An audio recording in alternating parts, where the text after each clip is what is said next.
Tu ne passeras pas par un concours, tu seras élu directement. Néanmoins, tu restes dans l'école de Dieu.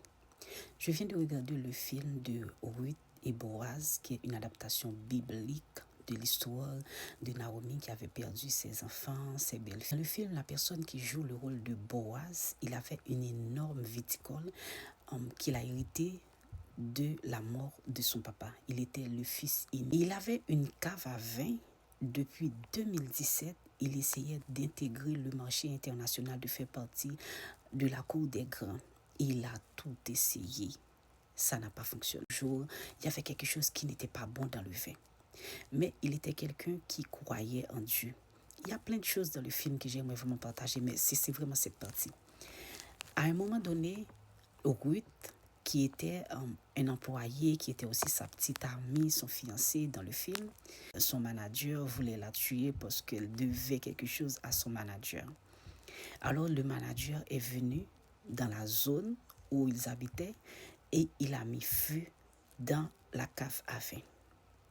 Je ne te fais pas dire comment Boaz se sentait, parce que cette cave à vin, ce n'était pas uniquement des vins, c'était quelque chose qu'il avait partagé avec son père.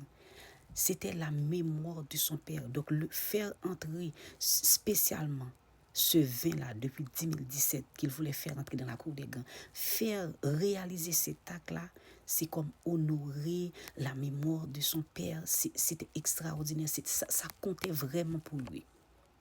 Maintenant, quand le manager, on va dire le bourreau, a mis feu dans le cave à vin, dans sa tête, il voulait éliminer un Boaz, il voulait faire du mal à Ruth, il voulait rappeler à Ruth que tu me dois quelque chose, tu dois retourner pour honorer tes contrats. C'est ce qu'il y avait dans sa tête. Devine quoi? Après le feu, Ruth est allée avec Boaz, il y avait un autre manager, et puis Ruth, je ne sais pas, le Saint-Esprit, généralement, Dieu parle aux femmes. Et puis Ruth a pris une bouteille, il a dit, je vais essayer. Et quand Ruth a essayé le vin, Ruth a dit, je ne suis pas un connaisseur de vin, mais ce que j'ai goûté là, c'est extraordinaire. Et il a fait goûter au manager. Le manager a goûté, il a dit non, Boaz, tu dois goûter. Et quand Boaz a goûté, Boaz a dit, my God, je ne comprends pas, c'est trop bon. Normalement, le vin devait tourner en vinaigre après le feu. C'est ce que Boaz a dit, je ne suis pas connaisseur. C'est ce que Boaz a dit. Le feu que l'ennemi a mis, Dieu a transformé ce feu en feu du Saint-Esprit pour fermenter, pour donner une fermentation surnaturelle à cette cave, à ces vins, pour que ce vin soit meilleur. Et après ce feu, Boaz est allé avec Ruth auprès. Le monsieur lui a dit, le jury a décidé que tu ne passes pas, que ton vin ne va pas passer dans ce concours. Ils ont catégorisé ton vin automatiquement meilleur des meilleurs. Meilleur des meilleurs. Donc ce vin-là que depuis 2017, Boaz se battait, Dieu a fait que l'ennemi fasse quelque chose pour sa gloire. J'ai envie de te dire, ce que tu es en train de traverser, tu pleures, tu ne vois rien. Tu ne vois rien.